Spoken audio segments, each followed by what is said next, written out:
Hello. Today we're going to talk about customizing your recruitment schedule and your recruitment messages. First, we'll start with your recruitment schedule.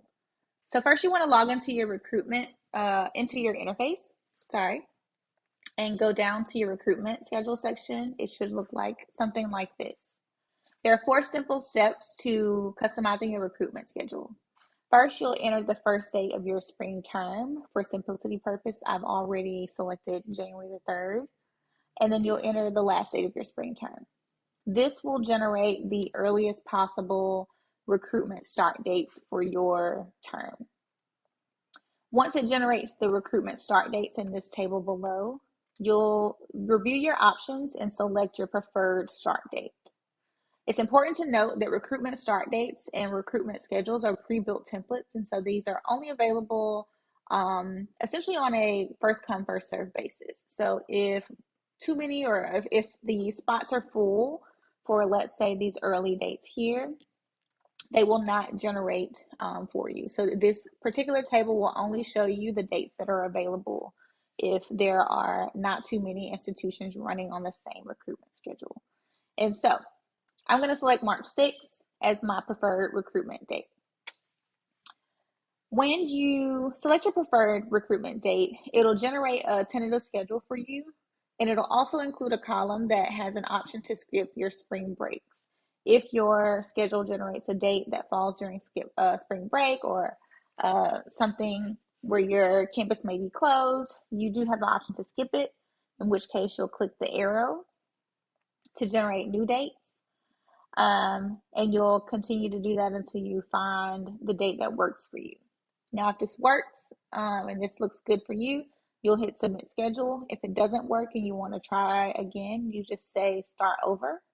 It's very important that you actually submit the schedule because this is what saves the recruitment schedule that you've generated.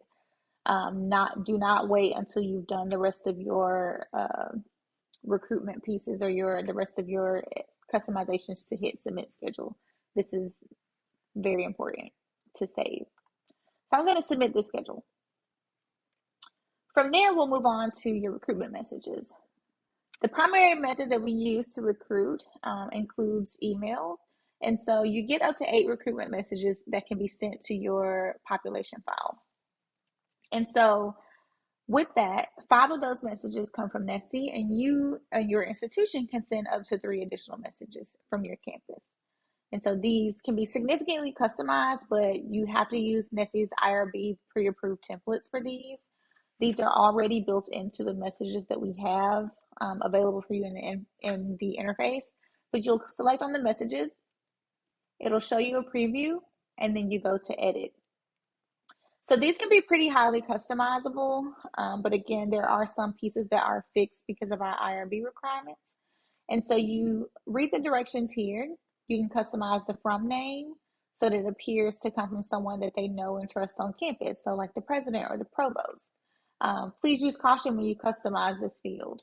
And keep in mind what type of communication your campus sends out in regards to phishing and scams.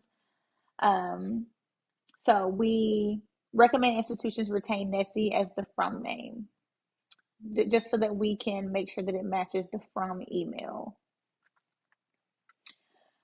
Next, you will customize your message text in these fields indicated here, and you can also customize your signatories.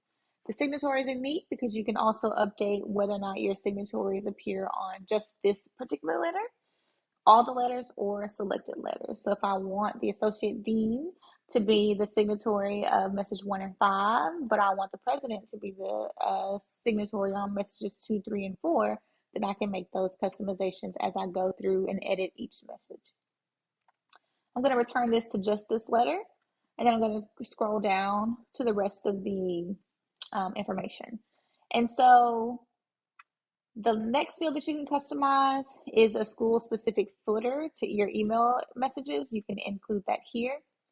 As always, it's very important to save as you go. Do not wait until you are done thinking you're done with all of the customizations to hit save on the section. You have to make sure that you save every edit as you go.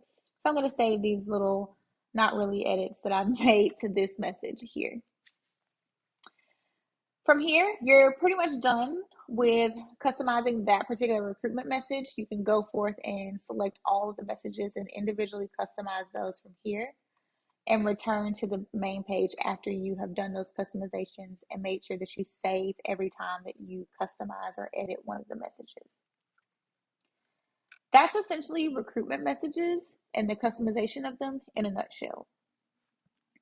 Now, when it comes to sending the recruitment messages, I mentioned that you get up to 8 recruitment messages sent to your students and that NSSE sends 5 of them. But you do have an option to send the messages directly from your campus servers, in which case NSSE would not be sending any of the messages.